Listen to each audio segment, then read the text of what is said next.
Scalars and vectors. In this module, you will learn what scalars and vectors are and how they are added.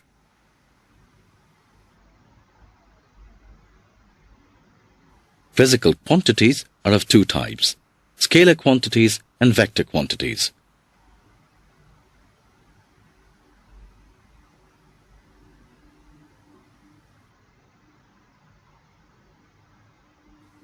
Quantities described by magnitude alone are known as scalars.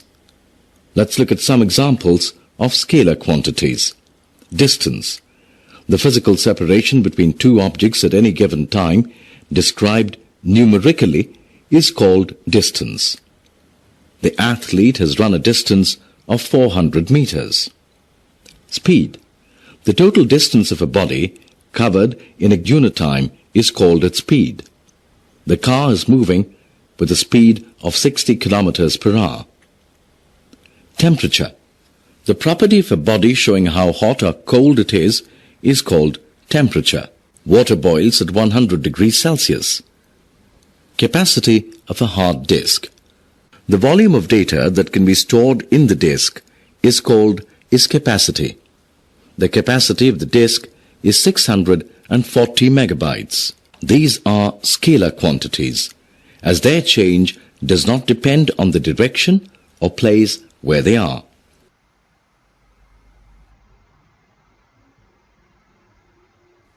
However, there are quantities that cannot be described by magnitude alone. Quantities described by both magnitude and direction are called vectors. Let's look at some examples of vectors.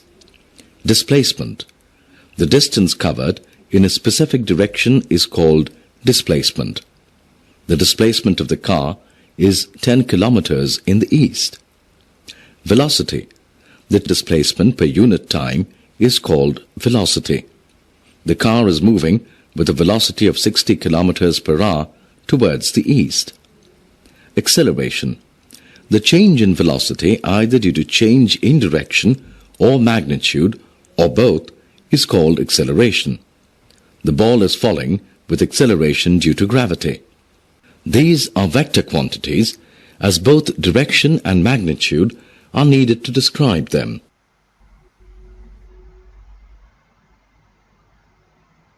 This table shows some of the scalar and vector quantities. As you can see, scalar quantities are distance, speed, mass, time, pressure, energy, volume, and density. And vector quantities are displacement, velocity, weight, acceleration, force, and momentum.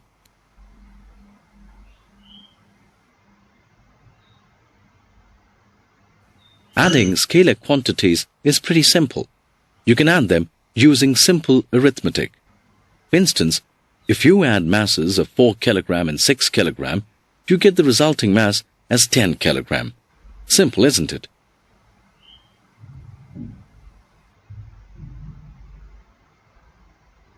Adding vectors, however, is a bit tricky.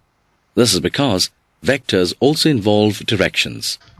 For instance, a force of 4 Newton plus a force of 6 Newton may give anything between a resultant force of 2 Newton and 10 Newton, depending on the direction of the 4 Newton and 6 Newton forces.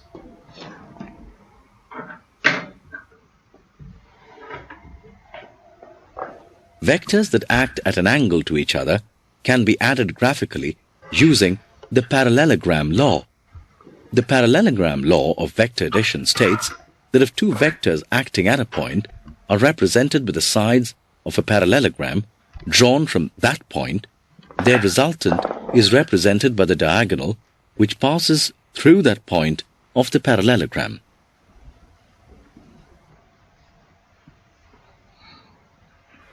Vectors can be represented graphically by arrows. The length of the arrow represents the magnitude of the vector. The direction of the arrow represents the direction of the vector. For instance, figure A shows a horizontal force of 30 Newton and figure B shows a vertical force of 10 Newton.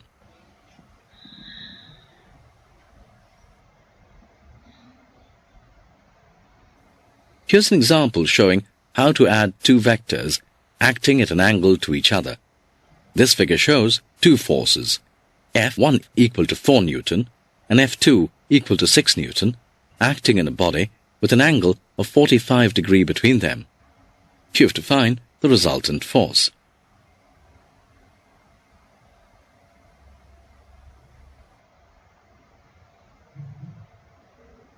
Using the parallelogram law of vector addition, you draw two parallel lines, one parallel to the force of 4 Newton and the other parallel to the force of 6 Newton, to meet at a point.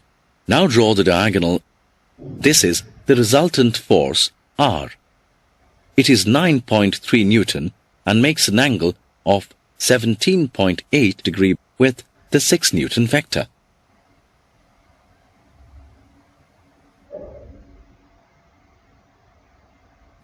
There's another method to add two vectors. Consider two vectors A and B represented by arrows drawn to scale. To add A and B, place the starting point of vector B at the ending point of vector A. The resultant vector is represented by R, which is the vector joining the starting point of vector A to the ending point of vector B.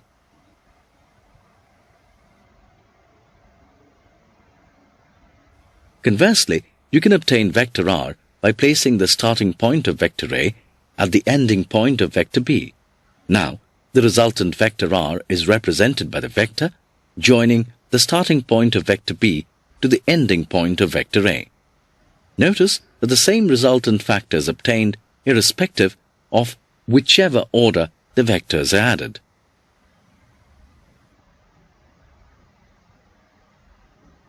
In this module, you have learned the following. Physical quantities are of two types, scalar quantities and vector quantities.